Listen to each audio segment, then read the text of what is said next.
Zahir, Kelvin and Abdullah, and this is Nightline. The top stories. Solidarity with Najib gathering. Police issue stern warning against participants. An incident involving Palestinians at Wisma Transit resolved without injuries.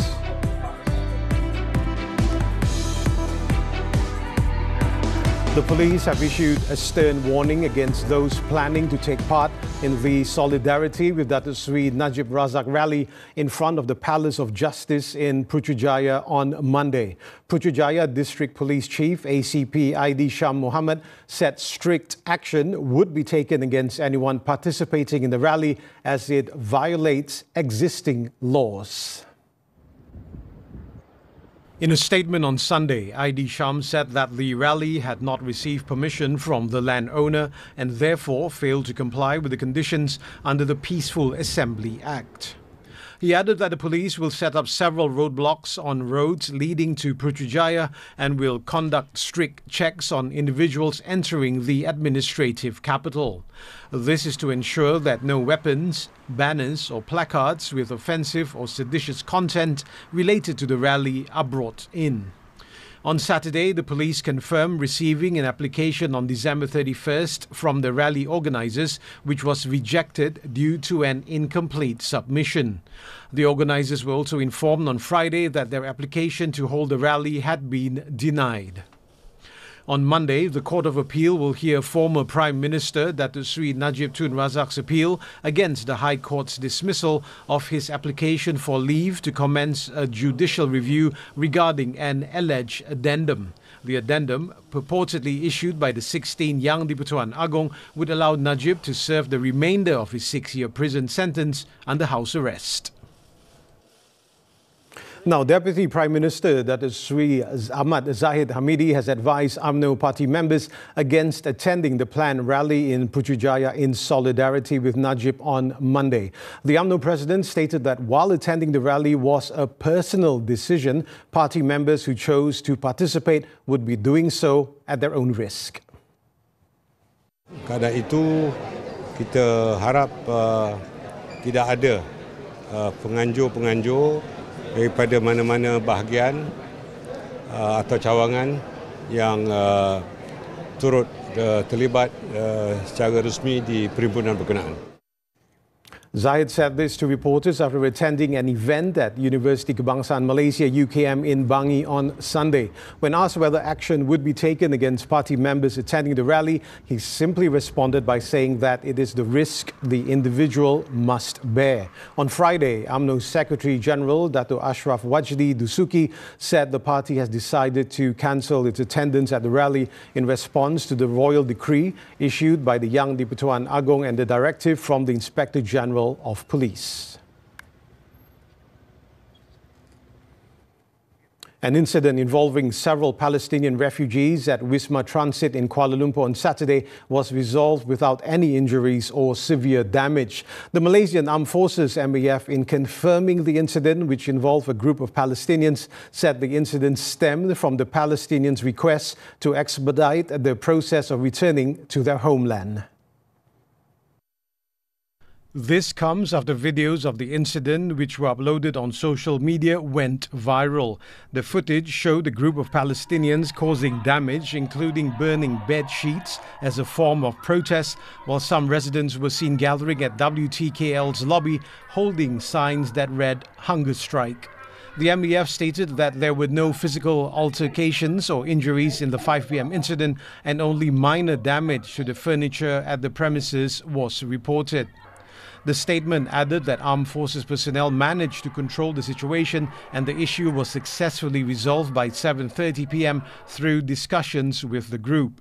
The public has also been urged not to speculate about the incident. A similar incident occurred at the same location in October last year, involving several Palestinians who were reportedly dissatisfied with being restricted from staying outside the premises due to security concerns. The group was among 127 Palestinians, including 41 injured individuals and their family members who arrived in Malaysia from Egypt aboard 2 Royal Malaysian Air Force A400M aircraft to receive medical aid on August 16. Meanwhile, Palestinian ambassador to Malaysia, Walid Abu Ali, when contacted, expressed deep regret over the commotion involving a group of Palestinians being housed at WTKL. He revealed that the process to repatriate the Palestinians who want to return to their homeland is currently being discussed between the Malaysian and Egyptian governments. As a Palestinian ambassador, my apologies for Malaysia, the government and the people of what had happened. This is not our morale, this is not our ethics, it's against our culture, against our beliefs and our religion. Walid also urged all Palestinians involved to continue respecting the laws of this country. He also assured that the Palestinian embassy and the Malaysian government are committed to addressing any issues they face and will continue to offer the necessary support. The Road Transport Department, RTD, will seek help from the Domestic Trade and Cost of Living Ministry, KPDN, to address the issue of cosmetic agents who offer services such as tyre rentals for heavy vehicles to pass inspections at the Computerized Vehicle Inspection Centre, Puspakom. A meeting is expected to take place between both sides within the coming week to discuss the matter and take appropriate action. KPDN Enforcement Director General Dato' Azman Adam confirmed on Sunday that he will meet with RTD Director General Dato' Adi Fadli Ramli to discuss the collaboration and examine actions that can be taken against the cosmetic agents. Further details will be provided after the meeting. Previously, Adi Fadli reportedly said that the RTD acknowledged the existence of cosmetic agents offering tyre rental services to commercial vehicles. These premises rent out tyres in good condition to temporarily replace the vehicle's worn-out tyres, enabling them to pass Puspakom inspections. However, the department lacks the authority to act against them and will consult KPDN to address the matter as it concerns public safety. In the meantime, police on Sunday said a metal rim believed to be linked to the 5-vehicle crash resulting in 7 deaths in Malacca last month has been recovered. The rim was found at a landfill on Jalan Solok in Tangkak, Johor on Saturday. Alor Gajah District Police Chief Superintendent Ashari Abu Sama stated that the rim, believed to be from the dislodged lorry tyre that caused the fatal accident, was handed over to the police by a Propel subcontractor and has been sent to the chemistry department for analysis. On Saturday, police confirmed that the detached lorry tyre was not sent for inspection at Puspakom. Authorities also were unable to locate the tyre during an investigation at the scene of the incident. 5 family members were among 7 people killed, while 33 others were injured in the tragic accident on the North-South Expressway near Aikaro on December 23rd. The crash involved a tour bus, 2 lorries, a car and an MPV. Initial investigations revealed that the bus had collided with a tyre that had come off a lorry, causing it to lose control, swerve into the opposite lane and crash into 3 other vehicles. Some 50 people were left homeless after a fire destroyed 14 houses in the Kedah Regional Development Authority Kedah settlement in Tanjung Dawai, Sungai Petani on Sunday morning. One resident in his 30s sustained burns before being rescued, while no fatalities were reported in the 7:15 a.m. incident.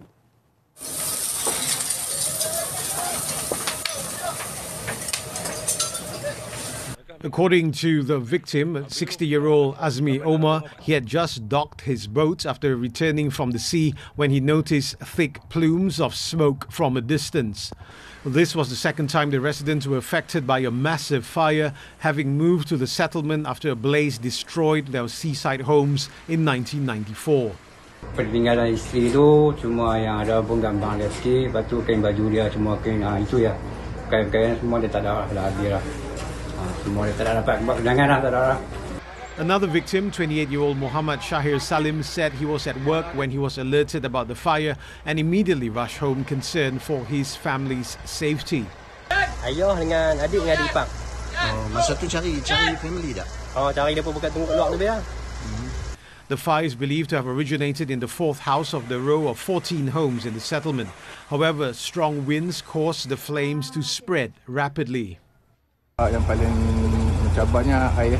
Air tu memang pilih bomba ada berdekatan kami tak boleh guna sebab dalam saluran pipe tu tak ada air langsung lah.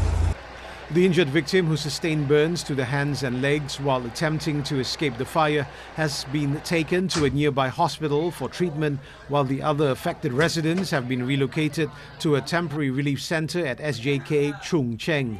The cause of the fire and total losses are still under investigation.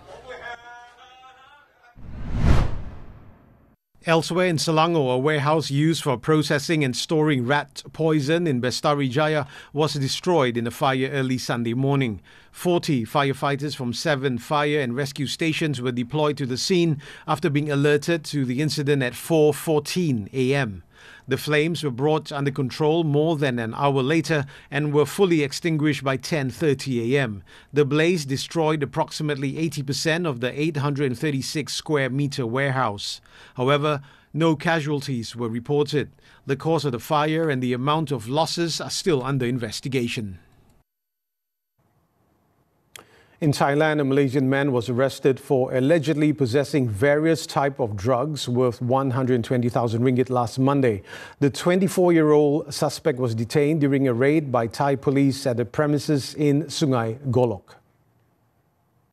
Sungai Golok District Police Chief Colonel Jadsa David Ingrapan said officers also seized 1,943 ecstasy pills, 1,510 Aramin 5 pills and other drug powders in the operation. The drugs are believed to have been intended for the Malaysian market. He added investigators have also gathered information from witnesses, evidence and results of drug testing, as well as the suspect's criminal history. The suspect also would be taken into custody at the Narathiwat Provincial Court. Meanwhile, Bukit Aman Narcotics Criminal Investigation Department Director Dato Sri Ko Kok Chin said they are working with Thai authorities to gather more information regarding the arrest, including investigating the possibility that the drugs were meant to be sold in Malaysia.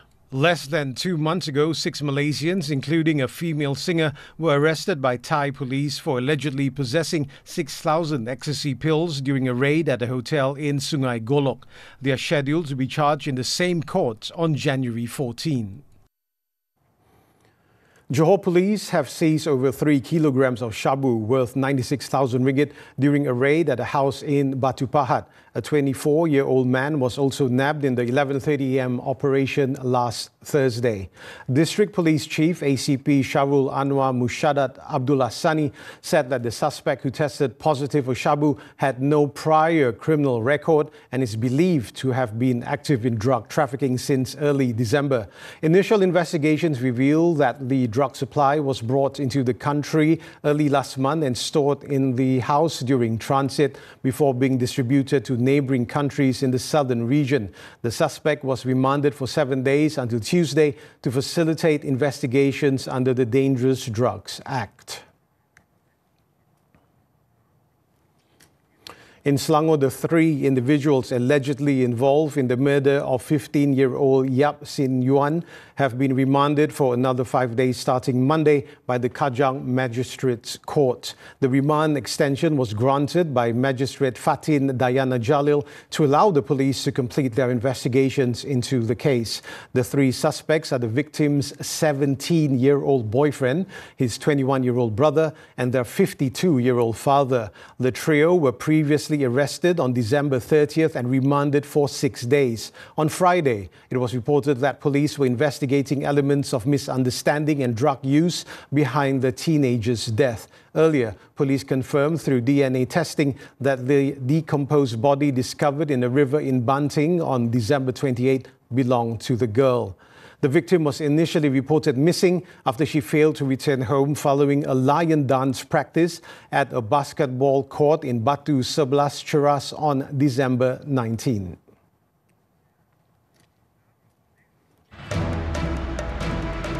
Vietnam hold their ground to clinch title action from the AFF final after this breather.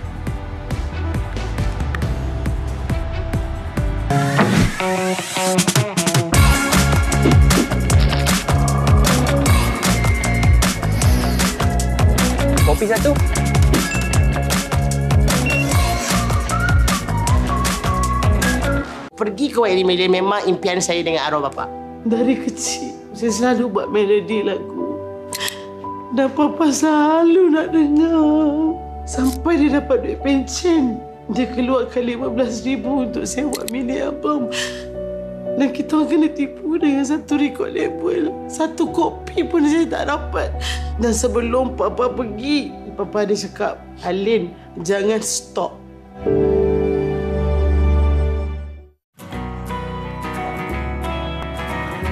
Ada drama baru lah kat Facebook. Nak download lah tu. Ingat jangan download ataupun share laman web cetak rompak. Jangan. Kelpis Soda One in a Million telah menemui yang terbaik. Ini masanya untuk undi mereka. Gandakan 50 undian dengan pembelian produk Kelpis Soda di aplikasi Shopee dan isi butiran peribadi bersama kod voucher di Tonton. Maklumat lanjut di www.tonton.com.my/Kelpis Soda OIAM TV3. Saksikan Kelpis Soda One in a Million setiap Ahad 9 malam di TV3 dan stream juga di Tonton. Sejuta soda, satu juara. Perkembangan kognitif dan pertumbuhan fizikal kanak-kanak sihat yang optimum bertitik tolak dari 1000 hari pertama kehidupan. I didn't stop my dad while dia tengah bergaduh dengan kawan until end up kawan dia bunuh my dad. Umur Mary 9 tahun masa tu. Everything happened so fast until I saw dia punya kawan tikam sini dah. The last time I saw him, kami pergi hospital di dalam icebox sudah. Maybe that's the reason why I don't want to be a nurse. Sebab dia flashback everything that happened. We're back with sports. The AFF ASEAN Championship. Vietnam clinched the title on Sunday night with a 5-3 aggregate win over Thailand after they defeated the hosts 3-2 in their second leg final clash. Vietnam took the lead early in the game when Pham Tuan Hai scored with a brilliant finish in the 8th minute. Stunned, Thailand drew level 20 minutes later through Ben Davis's stunning curler, making it 1-1 at half-time. The home side upped their tempo in the second half and took the lead just after the hour mark through Supachok Sarachat. However, their momentum was cut short as Wirathep Pompan was shown a red card in the 74th minute, with the visitors taking full advantage of the extra man before equalizing the score at 2-2, no thanks to an own goal by Pansa Hemvibun in the 82nd minute. Nguyen Hai Long put the game to bed 20 minutes into stoppage time, securing the trophy for Vietnam with a 5-3 aggregate win.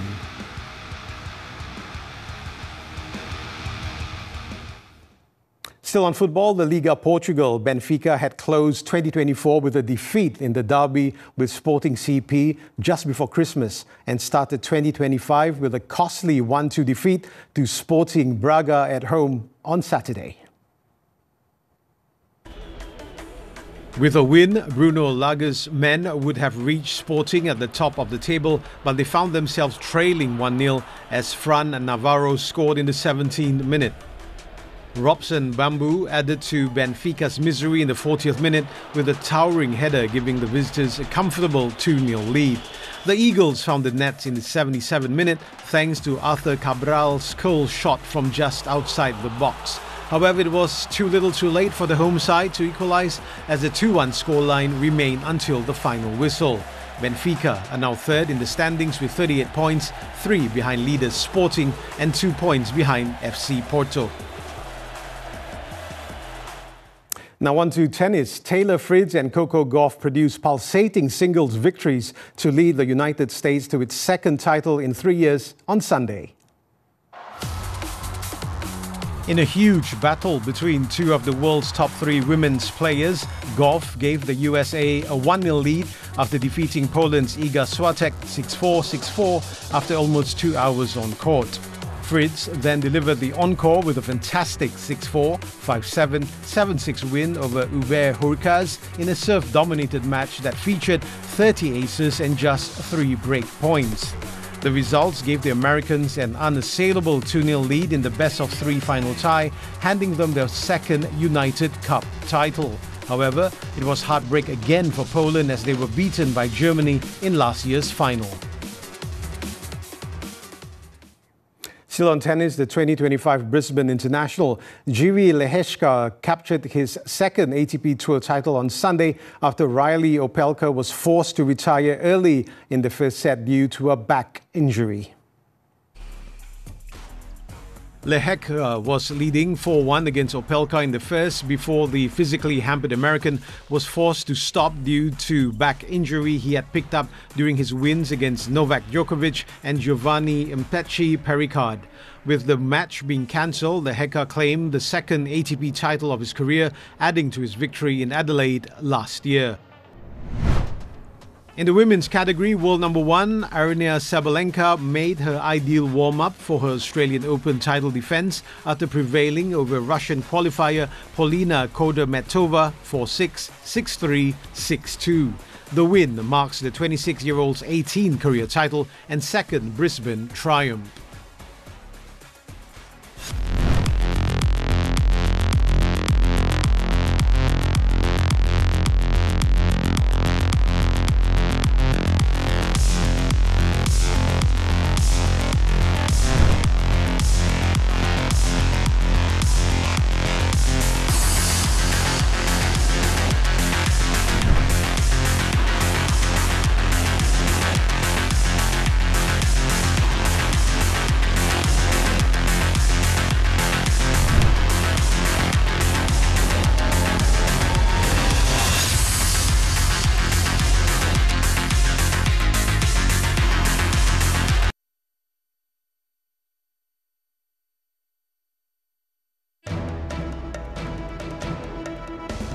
Over 60 million Americans face blizzard conditions. The details when Nightline returns.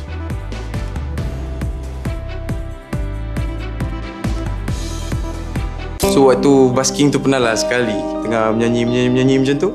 Main lagu slow sikit boleh tak? Bising lah. Direct macam tu. Pernah kena tipu, pernah kena pijak dengan orang sekeliling. Diorang gunakan saya macam tu.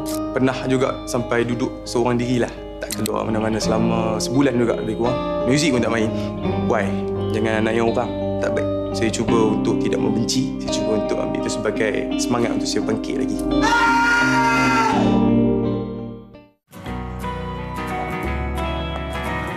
Ada drama baru lah kat Facebook.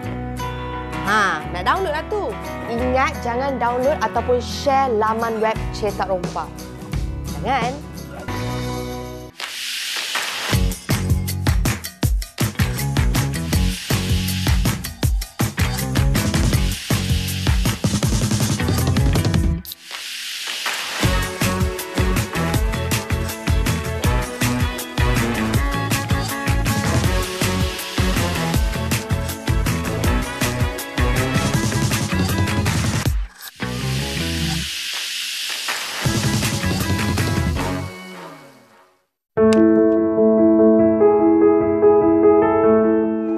Yang cemerlang seorang kanak-kanak bergantung kepada pemilihan makanan yang berkhasiat dan kaya dengan nutrien.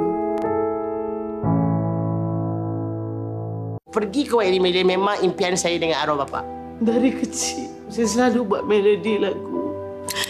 Dan papa selalu nak dengar. Sampai dia dapat duit pencen. Dia keluarkan 15,000 untuk sewa mini album.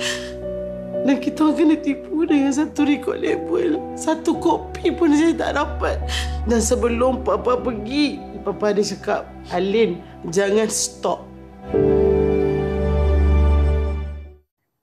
Welcome back. A severe winter storm has hammered the United States, with meteorologists warning more than 60 million people in the country's east face blizzard conditions, and some areas would see the heaviest snowfall in a decade. The National Weather Service on Sunday warned of ice, snow and gale force winds in states from the Central Plains to the mid-Atlantic. A state of emergency has been declared in the states of Kentucky and Virginia, and parts of the U.S. unaccustomed to severe cold, including Mississippi and Florida. Forecasters say the extreme weather is being caused by the polar vortex, adding that for some, this could be the heaviest snowfall in over a decade, with temperatures that are well below historical average. More than 60 million people are in the path of the dangerous storm set to plunge the eastern half of the U.S. into a deep freeze through Monday, resulting in severe travel disruptions.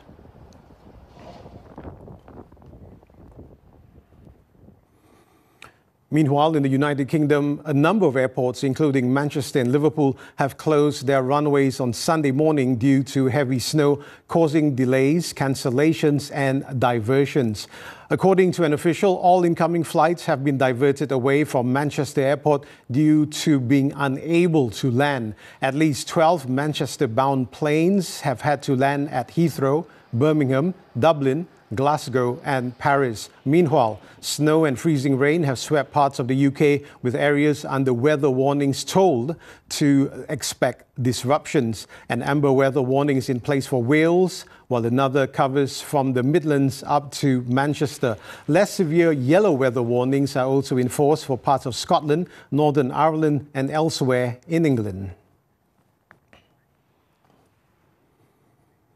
The South Korean court on Sunday dismissed an appeal by lawyers of Yoon Suk-yeol against an arrest warrant for the impeached president. The lawyers filed an objection on January 2nd to the execution of the warrant, and on January 3rd, high-ranking officials, backed by about 2,700 police officers, made an unsuccessful attempt to serve the warrant during a 6-hour standoff with Yoon's security team. According to local media, Yoon's legal representatives are now considering filing an appeal in the Supreme Court. The president's attorneys also accuse authorities, including the head of the Corruption Investigation Office for high-ranking officials, the Deputy Defense Minister and the acting chief of the National Police Agency, of breaking several laws in trying to execute the warrant.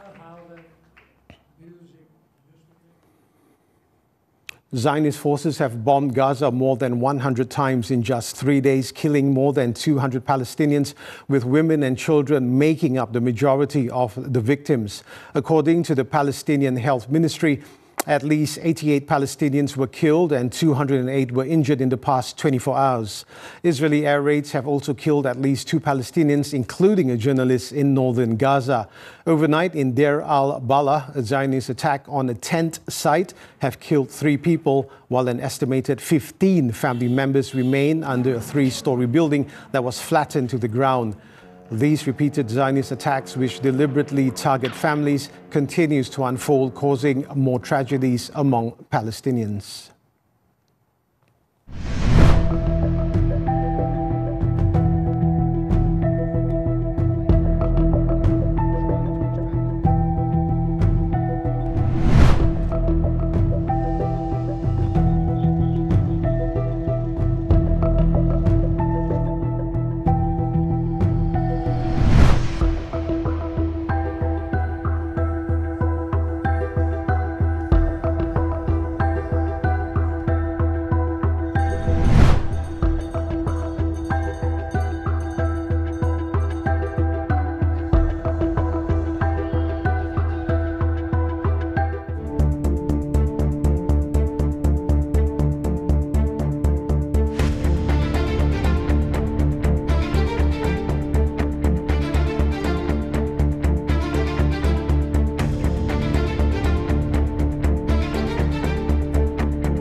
And that concludes Nightline this time around. Before we leave, let's take a look as the 41st Harbin International Ice and Snow Festival officially opened on Sunday with a spectacular fireworks display and drone show. With that, I'm Zahir, Kelvin and Abdullah. Thank you for watching and have a productive week ahead.